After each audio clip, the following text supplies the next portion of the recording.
अष्टम अध्याय। पक्षीराज गरुड़ ने भगवान नारायण से पूछा कि मनुष्य को मरने के बाद किस प्रकार सद्गति मिलती है और मरता हुआ प्राणी किस प्रकार के कृत्य करता है तथा उसे कैसे कार्य करने चाहिए। गरुड़ के इस प्रश्न के उत्तर में भगवान नारायण ने कहा कि जब कर्म के वशीभूत होकर अंतिम समय आ जाए तो उस समय मनुष्य को चाहिए कि तुलसी के पास गोबर का मंडल बनाए और फिर तिलों को फैलाकर कुशा का हल्का सा आसन बनाए। फिर शालिग्राम शिला की स्थापना करे, क्योंकि तुलसी के पेड़ की छाया जहाँ मिल जाती है वहाँ मरने से मुक्ति होती है। तुलसी का वृक्ष जिस घर में होता है वहाँ यमराज नहीं पहुँचता। जो मनुष्य तुलसी का दल मुख में रखकर प्राण त्याग करता है वह पुत्रहीन होने पर भी विष्णु लोक को प्राप्त होता है। तिल भगवान के पसीने से उत्पन्न है, इसलिए पवित्र है, और कुश रोम की विभूति है। कुशा के मूल में ब्रह्मा, बीच में जनार्दन और अगले भाग में शंकर विद्यमान है, इसलिए कुश, अग्नि, ब्राह्मण और गौ ये बार बार काम में लगने पर भी अपवित्र नहीं होते। ये सब निर्माल्य होते हैं।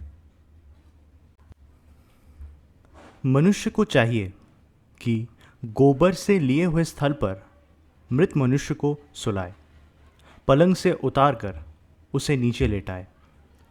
खाट से उतारना इसलिए आवश्यक है कि पिशाच, राक्षस, भूत प्रेत, यम के दूत खाट और बिना लिपे स्थान में प्रवेश कर लेते हैं। फिर इसके बाद लिपी हुई भूमि पर सुलाकर मरने वाले के मुख में स्वर्ण और रत्न डालें। फिर चरणामृत पिलाएं, क्योंकि जो व्यक्ति शालिग्राम के छुए हुए जल को एक बूंद के रूप में भी लेता है वह पापों से छूट जाता है। उसके बाद गंगाजल पिलाएं, क्योंकि गंगाजल सब तीर्थों का पुण्य फल देने वाला होता है। हे गरुड़, जैसे अग्नि को पाकर रुई जल जाती है, वैसे ही गंगा के जल से पाप नष्ट हो जाते हैं। जिस तरह से नदियों में स्नान करने में मनुष्य पवित्र होता है, उस तरह से गंगा के दर्शन और नाम लेने मात्र से पवित्र हो जाता है। मरते समय जो व्यक्ति गंगा का जल पीते हुए गंगा का उच्चारण भी करता है वह विष्णु लोक को जाता है और मोक्ष को प्राप्त करता है। अतः गंगा का ध्यान करना बहुत आवश्यक है। श्रीमद् भागवत की कथा सुनना भी मोक्ष दिलाता है। वेद और उपनिषदों का पाठ तथा शिव और विष्णु के स्तोत्र से मरने के बाद मुक्ति मिल जाती है। हे गरुड़, मृत्यु के समय मनुष्य को अनशन व्रत करना चाहिए और अपने मन में यह विचार करके कि मैंने संन्यास ले लिया है, ऐसा व्यक्ति फिर उत्पन्न नहीं होता।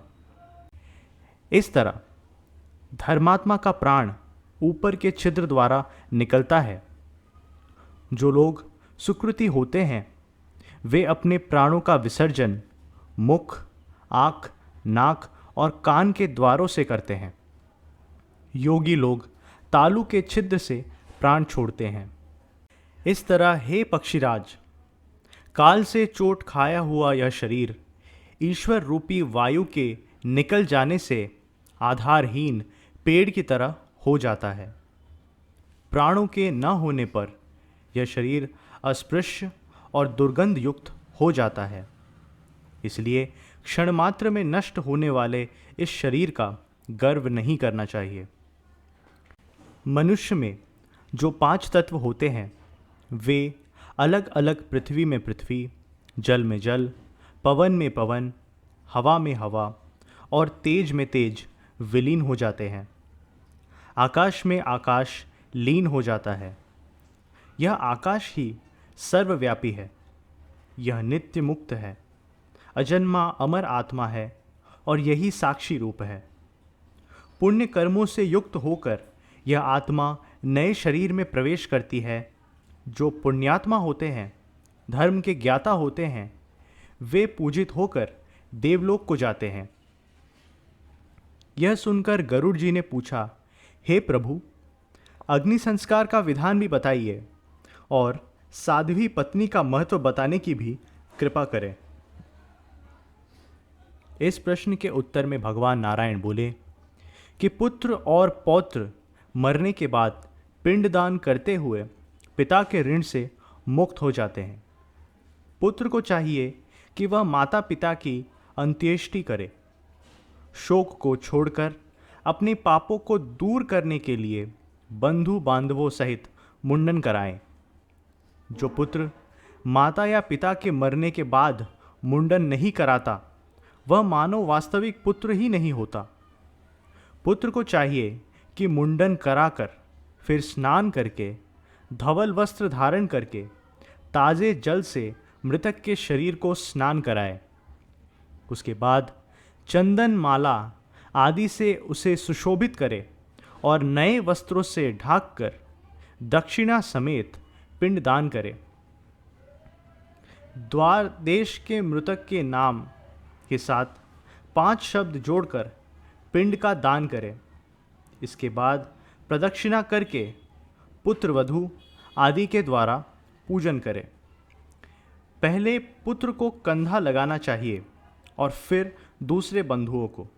जो पुत्र अपने कंधे पर रखकर पिता को शमशान तक ले जाता है, उसे अश्वमेध यज्ञ का फल मिलता है और वह अपने पिता के ऋण से छूट जाता है। इसके बाद पुत्र को चाहिए कि वह आधे मार्ग में भूमि को साफ करके शव को आराम दे और फिर पिंडदान कराए। इस पिंडदान से दूसरी दिशा में रहने वाले प्रेत, यक्ष अग्नि को समर्पण करने के योग्य होकर शव को अयोग्य नहीं कर सकते। शमशान में शव को ले जाकर उत्तर की ओर मुख करके और फिर भूमि को साफ करें।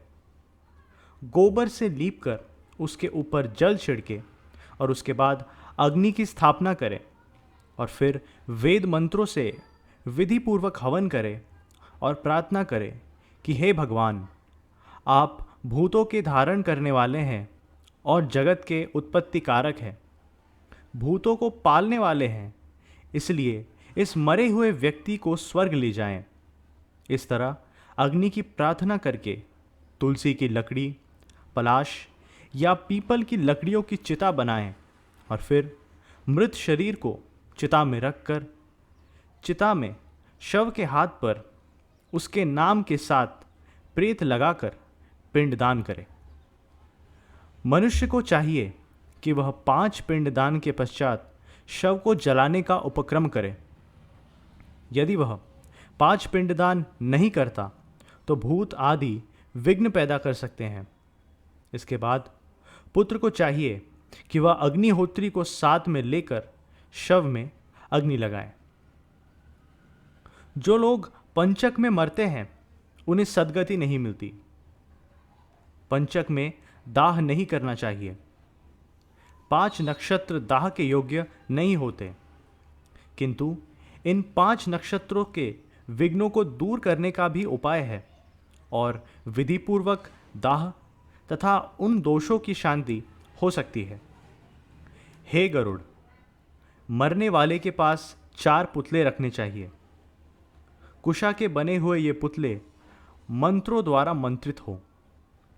फिर सोना तपाकर उसमें 4 नक्षत्रों का नाम अंकित करना चाहिए और फिर प्रेता जयत मंत्र से हवन करना चाहिए। उसके बाद शव का दाह करना चाहिए। तिल का पात्र, सोना चांदी और कांस्य पात्र धनिष्ठादि नक्षत्रों के क्रम में दोष की शांति के लिए दान करना चाहिए।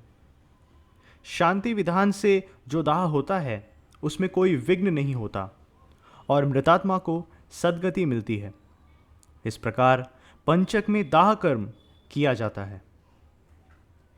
यदि पति पत्नी के साथ जलना चाहती हो तो वह स्नान करे, उचित तरह से तैयार हो, फिर गुरु को नमस्कार करे तथा भक्ति करे और फिर लज्जा त्याग कर शमशान भूमि की ओर जाए। वहाँ सूर्य को नमस्कार करके चिता की परिक्रमा करे और फिर उसे फूल की सेज समझकर उस पर चढ़े और पति को अपनी गोदी में सुलाए। फिर गंगा स्नान के समान अपने शरीर को जलाए। गर्भिणी स्त्री को पति के साथ नहीं जलना चाहिए। जो नारी पति के शरीर के साथ जलती है उसका शरीर तो जलता है किंतु आत्मा को कष्ट नहीं होता। वह नारी अपने पापों को जला देती है। जिस तरह धातु के तपाए हुए लोहे से पिंड के धातु नहीं जलती, वैसे ही स्त्री जलती नहीं बल्कि शुद्ध हो जाती है। उसकी आत्मा पति की आत्मा के साथ एकमेव हो जाती है। पति के साथ मरने पर वह पति में ही मिल जाती है, किंतु जब तक वह अपने शरीर को नहीं जलाती तब तक शरीर से कभी मुक्त नहीं होती। पति के मरने पर जो नारी अपने को जलाती है वह स्वर्गलोक में जाती है और जब तक 14 इंद्र रहते हैं तब तक वह पति के साथ विहार करती है। पति के साथ सती होने वाली स्त्री अपने कुलों को पवित्र करती है। मनुष्य की देह में जितने रोम हैं वह अपने ही काल तक आनंद करती है। फिर वह अधिक आयु लेकर निर्मल कुल में उत्पन्न होती है और उसी पति को प्राप्त होती है। जो विधवा स्त्री थोड़ी सी देर से शरीर जलन के दुख को नहीं सहती, वह विरह की आग में जलती रहती है। इसलिए स्त्री को चाहिए कि वह पति को शिव समझकर अपना शरीर जलाए। हे गरुड़, मनुष्य को चाहिए कि वह जलते हुए शव का मस्तक लकड़ी से और यतियों का मस्तक श्रीफल से फोड़े। मनुष्य के पुत्र को चाहिए कि वह ब्रह्मलोक की प्राप्ति के लिए घी की आहुति से यज्ञ करे और कहे कि हे पावक, आप ब्रह्म से उत्पन्न हो और आप दिव्य शरीर वाले हो, आप हवि हो, इसलिए आप प्रज्वलित हो, जिससे यह स्थूल शरीर आप में जल जाए। फिर मंत्रों सहित आहुति देकर रोए। फिर दाह के पश्चात पुत्र और स्त्री को स्नान करना चाहिए और मरे हुए व्यक्ति का नाम तथा गोत्र उच्चारण करके उसे छोड़ देना चाहिए। फिर मृतक के गुणों का वर्णन करना चाहिए। मृतक के दाह के बाद वाले दिन अपने घर का भोजन न करे। दक्षिण दिशा में मुख करके स्थान को लीपे और जहाँ उसको रखा गया वहाँ 12 दिन तक दीपक जलाएं। श्मशान में या किसी चौराहे पर मिट्टी के बर्तन में 3 दिन तक दूध और जल छोड़े और यह कहे कि हे मरने वाले, तुम बंधुओं के द्वारा त्याग दिए गए हो। यह जल और दूध है।